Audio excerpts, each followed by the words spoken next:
जी के पास आता हूं। प्रेम कुमार जी, आखिर क्यों चुनाव प्रचार से दूर हैं मोदी जी? इसलिए कह रहा हूं, एक दो जनसभाओं को संबोधित कर देने की आदत मोदी जी की पिछले 9-10 साल में रही नहीं, और अब हम लोगों को भी अटपटा लगने लगा है। इसलिए ये चर्चा कर रहे हैं आप तमाम साथी, हमारे तमाम दर्शक साथी जो इस वक्त देख रहे हैं इस कार्यक्रम को, और सब कहीं ना कहीं ये तो जरूर मिस करते हैं हम लोग मोदी जी को। इसलिए भी ये सवाल कर रहे हैं कि आखिर कहां हैं और क्यों पीछे हैं। क्या मोदी जी ने खुद को, क्योंकि एक बात और यहां रख दूं, जो अंदर खाने मध्य प्रदेश में और छत्तीसगढ़ में वहां के जो कार्यकर्ता बीजेपी के हैं, मैं मध्य प्रदेश छत्तीसगढ़ का बहुत जिम्मेदारी के साथ और कांग्रेस बीजेपी के कार्यकर्ताओं की बात कह रहा हूं, क्योंकि वो कहते हैं कि हम लोग तो साफ कहते हैं कि अगर मोदी जी आएंगे तो 2-400 वोट या 2-4 हजार वोट कम करके जाएंगे, इसलिए वो ना आए तो बेहतर है। ये कह रहे हैं लोग। क्या ये बातें मोदी जी तक पहुंचा दी गई हैं, इसलिए मोदी जी अब कम जा रहे हैं? या जैसा राहुल लाल जी कह रहे थे कि अमित शाह जी जाकर के वोट नहीं बढ़ाते हैं, लेकिन फिर भी 3 दिन तक वहां बैठेंगे अभी मध्य प्रदेश में। और मध्य प्रदेश में कितने बागी हो गए हैं आप देखिए, बीजेपी के कितने बागी जो हैं वो अलग अलग उससे, और इतना ही नहीं, एनडीए, यहां इंडिया गठबंधन में टूट फूट ये सब की बात करती रही बीजेपी और करते रहे बीजेपी भक्त मीडिया, लेकिन आप देखिए कि एनडीए में क्या हो रहा है। एनडीए में यानी इन्हीं राज्यों में एनडीए के कितने दल हैं जो बीजेपी के खिलाफ चुनाव लड़ रहे हैं। बिहार, उत्तर प्रदेश और तमाम जगहों के जो पार्टियां हैं, जो एनडीए यानी बीजेपी के जो घटक दल हैं, वो सब चुनाव लड़ रहे हैं बीजेपी के सामने। कैसे होगा फिर? और क्या इसीलिए कि हाँ यहां तो अब अपनी दाल नहीं गलने वाली है, इसलिए अपने आप को किनारे रखिए और 2024 पे निशाना बनाइए कैसे क्या किया जाए उसकी, नहीं तो वो भी हाथ से चला जाएगा। प्रेम कुमार जी। राजीव जी, कतर प्रधानमंत्री जी का दूसरा घर है। अब कतर आप समझ सकते हैं, वहां भी प्रधानमंत्री जी को खोजा जा रहा है, दूसरे घर में प्रधानमंत्री जी नहीं है। और जो अपना घर है, हमें तो ध्यान आता है कोरोना का समय। कोरोना के समय मतलब ये समझिए, उस समय पश्चिम बंगाल में चुनाव हो रहे थे। आपको याद होगा उस समय उत्तराखंड में वो चल रहा था, कुंभ चल रहा था। लेकिन उस समय भी प्रधानमंत्री जी को चुनाव और लोगों के बीच जाना, मोदी का शोर सुनना, चुनाव में जीत का श्रेय लेना, सबके लिए वो तो एकदम पैशनेट थे। और चुनाव से दूर रहना तो कोई सोच ही नहीं सकता कि नरेंद्र मोदी जी चुनाव और उस प्रक्रिया से अपने आप को दूर रखें जी। आप हाल की भी बात करें तो मणिपुर जल रहा था, लेकिन कर्नाटक में चुनाव की सभाएं प्रधानमंत्री जी की नहीं रुक रही थी। मणिपुर वो गए नहीं झांकने, लेकिन कर्नाटक में आए दिन चुनाव प्रचार वो कर रहे थे। तब भी उनका जोश जो था शबाब पर था। उनको लग रहा था कि मोदी मैजिक चल रहा है, लेकिन मोदी मैजिक नहीं दिखा कर्नाटक में। और उसके बाद के जो चुनाव अभी हो रहे हैं 5 राज्यों में, यहां भी मोदी मैजिक है कि नहीं, इसका परीक्षण करने के लिए बहुत सारे लोग बेताब हैं। लेकिन अब मोदी जी मौका नहीं देना चाहते कि कोई मोदी मैजिक की परीक्षा करे, वो भी 2024 से पहले। 2024 में मोदी मैजिक को वो क्षुण्ण रखते हुए और एकाध घटनाएं जैसे कर्नाटक जैसे हिमाचल बोल करके वो अपने आप को बचाना चाहते हैं।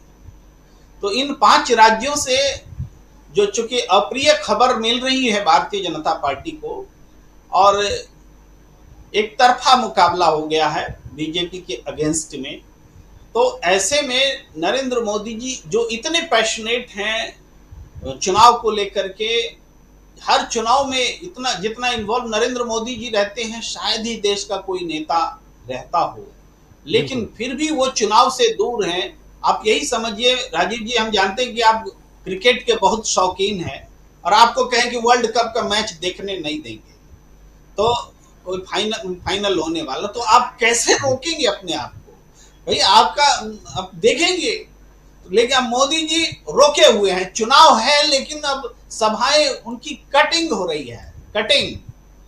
जब देखिए मिजोरम में उनकी सभा 30 को होने वाली, लेकिन होगी इसमें संदेह है, क्योंकि वो जाहिर बात है वहां उनके लिए सभा करने की भी स्थिति नहीं रह गई है कि लोग अगर वो सभा करेंगे तो बीजेपी को जो दो एक सीट आने वाली है शायद वो भी शून्य हो जाए। तो जी ये स्थिति, ये हालात किसी ने कभी कल्पना नहीं की थी। मैं कोई व्यंग या मजाक करना नहीं चाहता, लेकिन जो हालात पहले थे कि कहा जाता था कि राहुल गांधी को बुला लीजिए, बीजेपी जीत जाएगी, ऐसे ही तो कहा जाता है। राहुल गांधी पर व्यंग्य होते थे। अच्छा, राहुल गांधी चले गए पंजाब, अब तो पंजाब कांग्रेस गई, इस तरीके से बोला जाता था। और आज स्थिति बिल्कुल उलट गई है। राहुल गांधी को बुला लीजिए, जीत की गारंटी है। अब इस तरीके से माहौल बन रहा है। ये मैं थोड़ा पहले बोल रहा हूं, ऐसा हो सकता है, लेकिन 5 राज्यों के जो चुनाव नतीजे आएंगे तो इस बात को साबित कर देंगे कि राहुल गांधी की मौजूदगी चुनाव में जीत की गारंटी है। जबकि वाइस उल्टा हो गया कि नरेंद्र मोदी जी की गारंटी की मौजूदगी अब जीत की गारंटी नहीं रही। ये इस हालात बन गए जो कभी जीत की गारंटी मानी जाती थी। और राजस्थान में सब लोग बोल रहे हैं कि बहुत कांटे का मुकाबला है, कांटे का मुकाबला है। सब ये भी कह रहे हैं कि आला कमान की लड़ाई जो है नेताओं से है, चाहे बीजेपी में इवन कांग्रेस में भी कह रहे हैं। लेकिन अगर ये भी कि बगावत दोनों तरफ है, अरे चलिए ठीक है, बगावत दोनों तरफ है, इसका मतलब थोड़े कि दोनों को फायदा या दोनों को नुकसान हो जा रहा है या कोई तीसरी शक्ति आ जाएगी। ऐसा तो है नहीं, ऐसे हालात नहीं है कि कोई तीसरी शक्ति आ जाएगी। तो ये सारी चीजें भी चुनाव प्रचार का हिस्सा होती हैं।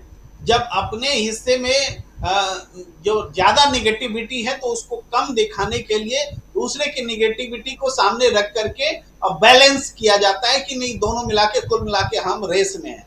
अरे रेस में नहीं है भाई, राजस्थान में भी रेस में नहीं है, और मध्य प्रदेश में तो खुद बीजेपी के नेता खुल करके कह रहे हैं कि रेस में नहीं है। छत्तीसगढ़ में तो कोई मुकाबला मानने को तैयार नहीं।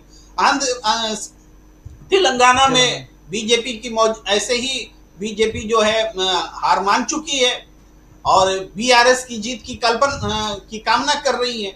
उसके सारे नेता, समर्थक, पैनलिस्ट सब बीआरएस की जीत की कामना में लगे हुए हैं। लेकिन वहां परिवर्तन की बयार बह रही है। और एक बात है जो जरूरी लगता है मुझे बोलना, वो ये कि अगर तेलंगाना को कांग्रेस ने जीत लिया तो समझिए कि 2024 जीत लिया।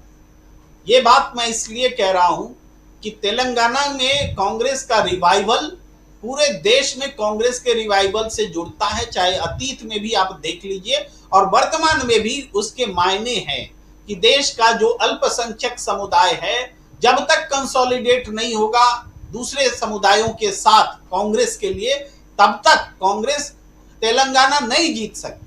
तेलंगाना जीतती है इसका मतलब है कि असदुद्दीन ओवैसी फेल, इसका मतलब है कि बीजेपी और नफरत की सियासत फेल, और क्षेत्रीय शक्ति के साथ में कांग्रेस पार्टी लड़ करके जीतेगी। ये भी एक नई बात होगी। इसलिए तेलंगाना का बहुत महत्व है, मैंने सबसे ज्यादा महत्व दिया।